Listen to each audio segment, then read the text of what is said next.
ओम अज्ञानतिमिरन्धस्य ज्ञानाञ्जनशलाखया चक्षुरुन्मीलितं येन तस्मै श्रीगुरुवे नमः। नमो ओं विष्णुपदाय कृष्णप्रेष्ठाय भूतले श्रीमते भक्तिवेदान्तस्वामिन् इति नामिने। नमस्ते सरस्वते देवे गौरवाणी प्रचारिणे निर्विशेषशून्यवादी पाश्चात्यदेशतारिणे। जय श्री कृष्ण चैतन्य प्रभु नित्यानंद श्री अद्वैत गदाधर श्रीवासदि गौर भक्तवृंद। हरे कृष्णा कृष्ण कृष्ण हरे हरे, हरे राम राम राम हरे हरे। हरे कृष्ण।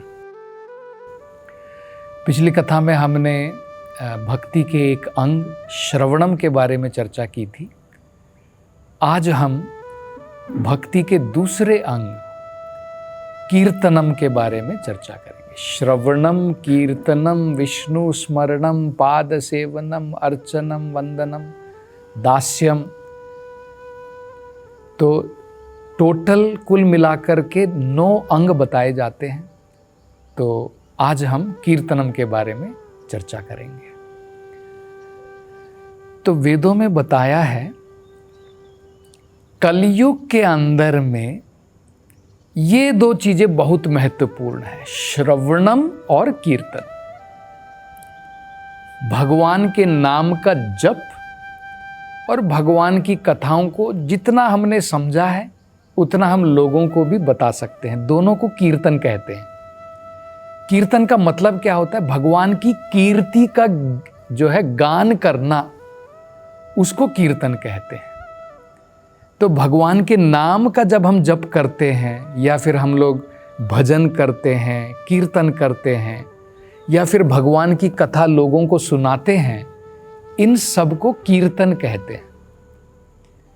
तो ये आपने शायद आपने सोचा होगा कीर्तन का मतलब केवल जब हम करताल बजाते हैं, मृदंग बजाते हैं, उसी को कीर्तन कहते हैं। वो एक प्रकार का कीर्तन है। भगवान की कथाओं को कहना भी कीर्तन है, क्योंकि इसमें भी भगवान की कीर्ति, भगवान के यश, भगवान के गुणों का गुणगान होता है, इसलिए इसको भी कीर्तन कहते हैं। तो कलयुग में भगवान के नाम के कीर्तन के बारे में सबसे महत्वपूर्ण ये बताया गया है कि इसको युग धर्म कहते हैं। कलयुग में युग धर्म भगवान के नाम का हरि नाम संकीर्तन है। कैसे बताया है देखिए।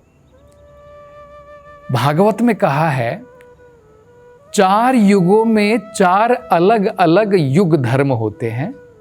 कलयुग का युग धर्म है भगवान के नाम का कीर्तन।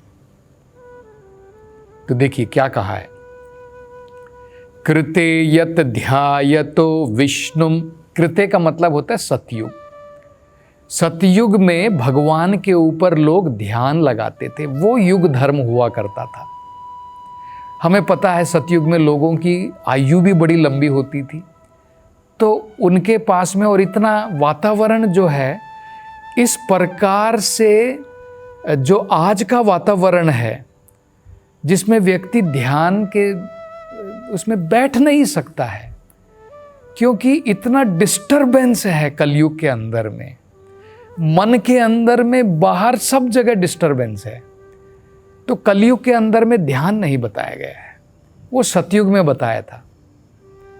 कृते यद ध्यायतो विष्णु त्रेतायाम यजतो मखई। त्रेता युग में भगवान के यज्ञ बताए गए थे। द्वापरे परिचर्यायाम। द्वापर युग में भगवान की मंदिरों में बड़ी बड़ी उपासनाएं बताई गई थी। कलौ तद हरि कीर्तनात्। कलयुग में भगवान हरि का कीर्तन। तो देखिए चारों युग के अलग अलग धर्म हैं, उसको युग धर्म कहते हैं। सतयुग का युग धर्म था भगवान के ऊपर ध्यान लगाना। त्रेता युग में भगवान की प्राप्ति कैसे होती थी? यज्ञों के द्वारा। द्वापर युग में भगवान की प्राप्ति कैसे होती थी? मंदिरों में बड़ी बड़ी उपासनाओं के द्वारा। कलयुग में भगवान की प्राप्ति कैसे होगी? भगवान के कीर्तन के द्वारा। तो ये एक हो गया। चैतन्य महाप्रभु वेदों से एक और श्लोक बताते हैं जिसमें बताया है, हरेर नाम एव केवलम कलौ नास्तेव नास्तेव नास्तेव गतिरन्यथा। कहते हैं हरेर नाम एव केवलम। कलयुग में केवल भगवान के नाम का जप, भगवान के नाम का कीर्तन, हरेर नाम 3 बार बताया देखिए, और 3 बार कहा है नास्त्येव नास्त्येव नास्त्येव गतिरन्यथा। और कोई रास्ता नहीं है कलयुग में, केवल भगवान के नाम का जप छोड़ करके, कीर्तन छोड़ करके। तीसरा श्लोक भी भागवतम में बताया है, उसमें भी उसके बारे में चर्चा की है। कलौ दोष निधे राजन, कलयुग दोषों का भंडार है। कलौ दोष निधे राजन, हे राजन कलयुग में बहुत सारे दोष हैं। अस्ति ही एको महान गुण, लेकिन एक महान गुण है, कीर्तनादि एव कृष्णस्य मुक्तः संगः परम व्रजेत। भगवान कृष्ण का कीर्तन मात्र कर लेने से परम मुक्ति की प्राप्ति हो जाती है। ये तीसरा श्लोक है। चौथे श्लोक में बताया है, संकीर्तन यज्ञ प्रायेर यजंती ही सुमेधशाह। कलयुग के अंदर में जब व्यक्ति भगवान के नाम का संकीर्तन करता है, उसके द्वारा उसे भगवान की प्राप्ति होती है। तो ये भी बताया है। तो हम देख सकते हैं भागवत के अनुसार भगवान के नाम के जप करने के लिए हमें अनेकों प्रकार की योग्यताओं की जरूरत नहीं पड़ती है। अगर आप ज्ञानी बनना चाहते हैं तो आपको बहुत सारी योग्यताओं की जरूरत पड़ेगी। आपको संस्कृत आनी चाहिए, आपको वेदों का ज्ञान होना चाहिए, आपको संस्कृत की व्याकरण आनी चाहिए, तब जाकर के आप वेदों को कुछ समझ पाओगे। तो अनेकों प्रकार की योग्यताओं की जरूरत पड़ती है, लेकिन भगवान के नाम के जप के लिए कोई योग्यता की जरूरत नहीं है। ऐसा कोई जरूरी नहीं है कि आपका घर जो है, आपका जन्म किसी बड़े घराने में हुआ है, ब्राह्मण के घर में हुआ है, तभी आप भगवान के नाम का जप कर सकते हैं। ऐसा भी नहीं है। ऐसा नहीं है कि आप पूर्ण रूप से आपके अंदर में विद्या है तभी आप भगवान के नाम का जप कर सकते हैं। जन्म ऐश्वर्य, या फिर आप बिल्कुल गरीब हैं तो आप भगवान के नाम का जप नहीं कर सकते हैं। आपने नीच घराने में जन्म लिया है, चंडाल के घर में जन्म लिया है, आप भगवान के नाम का जप नहीं कर सकते, ऐसा नहीं है। वेदों में बताया है चंडाल भी भगवान के नाम का जप कर सकता है, बूढ़ा व्यक्ति भी कर सकता है, स्त्री भी कर सकती है। स्त्री जो है, वेदों का पठन वगैरह बहुत मुश्किल है, ब्रह्मचार्य का पालन ये सब बड़ा मुश्किल है, लेकिन कोई भी व्यक्ति, वृद्ध हो, बच्चा भी भगवान के नाम का जप कर सकता है। और भगवान के नाम का जप करने से, जैसे हमने देखा, कलयुग में युग धर्म होने के कारण भगवत की प्राप्ति होती है, भगवान की प्राप्ति हो जाती है। तो इस विषय में हमें किस प्रकार से जप करना चाहिए, वेदों के अंदर में बताया है। 10 प्रकार के नाम अपराध होते हैं, इन अपराधों से दूर रहना चाहिए। 2 चीजें बहुत महत्वपूर्ण है जब हम भगवान के नाम का जप करते हैं। एक तो 10 अपराधों से मुक्त होकर के हमें भगवान के नाम का जप करना चाहिए। दूसरा, हमें किस मानसिकता के साथ में भगवान के नाम का जप करना चाहिए, वो भी बड़ा महत्वपूर्ण है। चैतन्य महाप्रभु ने इसके बारे में बताया है। वो कहते हैं, तृणादपि सुनिच्छेना तरोरिव सहिष्णुना अमानिना मानदेना कीर्तनीय सदा हरि ही। केवल 3 चीज़ों की जरूरत है सही प्रकार से भगवान के नाम का जप करके भगवत प्राप्ति के लिए। पहला, तृणादपि सुनिच्छेना। हमको अपने बारे में क्या समझना चाहिए कि हमारी जो पोजीशन है, हमारा जो स्तर है, वो एक तृण से भी हमें जो अपने आप को नीच समझना चाहिए। लोग अपने आप को बहुत बड़ा समझना चाहते हैं। लोग सोचते हैं मुझे वेदों का ज्ञान है, मैं पंडित हूँ, मेरे बहुत सारे फॉलोअर्स हैं, तो वो गर्व से भर जाता है। लेकिन आपने देखा होगा जब भी वृक्ष जो है फलों से भरा होता है, वो छाती तान करके नहीं खड़ा होता है, वृक्ष हमेशा झुक जाता है। भगवत गीता में भी भगवान कहते हैं, भगवान गर्व के द्वारा आकर्षित नहीं होते हैं, विनम्रता के द्वारा भगवान आकर्षित होते हैं। विद्या विनये संपन्ने। जब व्यक्ति विद्या की प्राप्ति करता है तो उसमें विनय अपने आप आ जाती है। तो हमें किस मानसिकता के साथ जप करना चाहिए कि मैं तृण से भी ज़्यादा छोटा हूँ।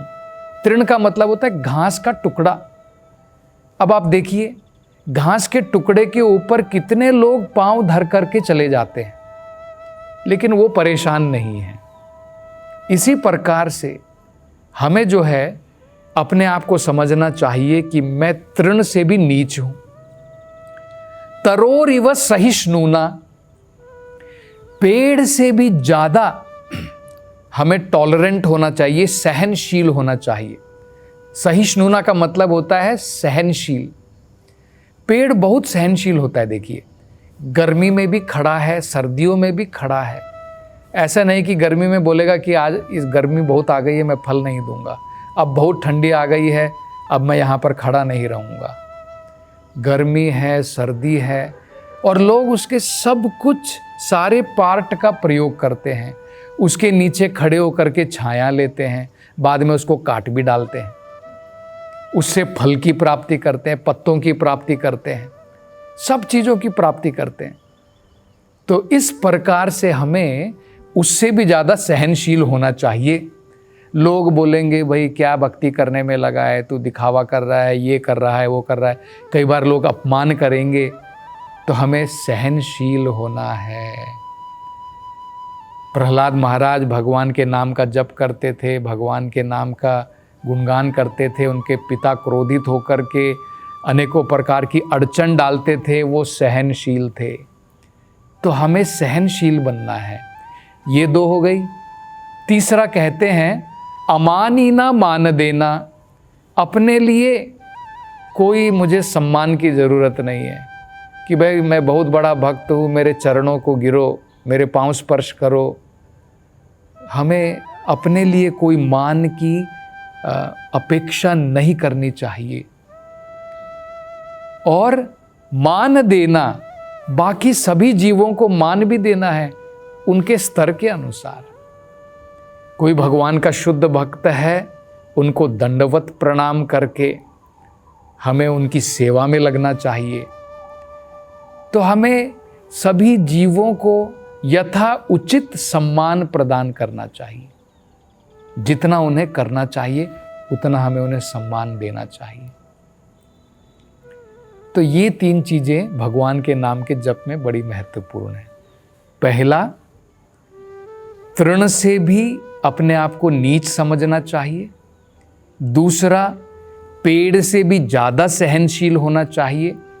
तीसरा, अपने लिए कोई सम्मान नहीं, सबको सम्मान देना चाहिए। कई बार आपने देखा होगा ना, ट्रकों के ऊपर लिखा रहता है गिव रिस्पेक्ट टेक रिस्पेक्ट। मतलब मेरा सम्मान करो, मैं भी आपका सम्मान करूंगा। ये वैष्णव की प्रथा नहीं है। आप मेरा सम्मान करें या ना करें, मैं फिर भी सभी जीवों का सम्मान करूंगा, और मुझे कोई किसी से मान की अपेक्षा नहीं है। आप मेरा मान करें, अपमान करें, कोई परवाह नहीं है।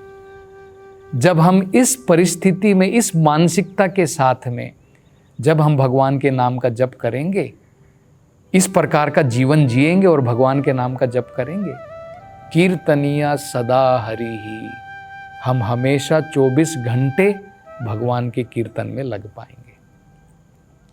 और 10 प्रकार के जो अपराध होते हैं उनसे दूर होना चाहिए। प्रभुपाद जी ने संस्कृत से इनको अंग्रेजी में ट्रांसलेट किया है, एक एक करके हम समझेंगे। पहला कहते हैं, to blaspheme the devotees who have dedicated their life for propagating the holy name of the Lord। जिन भक्तों ने अपना जीवन भगवान के लिए, भगवान के प्रचार के लिए अपना जीवन लुटा दिया है, उनका अपमान अगर हम करते हैं तो भगवान के नाम के प्रति अपराध है। पहला अपराध क्या हो गया? अगर हम भगवान के भक्तों का, जो भगवान के नाम का प्रचार कर रहे हैं, जो भगवान के गुणों का प्रचार कर रहे हैं, उनका अगर हम अपमान करते हैं, उनकी निंदा करते हैं, तो वो पहला अपराध है भगवान के नाम के प्रति। ये अपराध करेंगे तो भगवान के नाम का जप का फायदा नहीं मिलेगा। तो ये हो गया पहला। Second offence is to consider the names of demigods like Lord Shiva or Brahma to be equal to or independent of name of Lord Vishnu। मतलब जो देवता गण होते हैं, जैसे ब्रह्मा है, रुद्र हैं, इंद्र हैं, चंद्र हैं, जितने भी देवता गण हैं, अगर हम सोचें कि इनका नाम, देवी का नाम, दुर्गा का नाम और भगवान कृष्ण का नाम सब बराबर है, इसमें कोई अंतर नहीं है, ये भी एक अपराध है। आप इस अपराध को करके अगर भगवान के नाम का जप करेंगे तो आपको कोई फल नहीं मिलेगा। यहां तक कि वेदों में तो ये कहा है, ब्रह्मा रुद्रादि देवता समक्षेन, अगर कोई सोचता है कि भगवान का नाम इनके बराबर में है, देवताओं का बराबर और भगवान का नाम दोनों बराबर हैं, कोई अंतर नहीं है, स पाषांडी भवे ध्रुवम, तुरंत हमें समझ लेना चाहिए कि वो व्यक्ति पाषांडी है। ये वेदों में कहा है। तो ये दूसरा हो गया। अगला जो है, और इसके जो अपराध हैं बाकी के, अगली कथा में उसकी हम चर्चा करेंगे। हरे कृष्णा।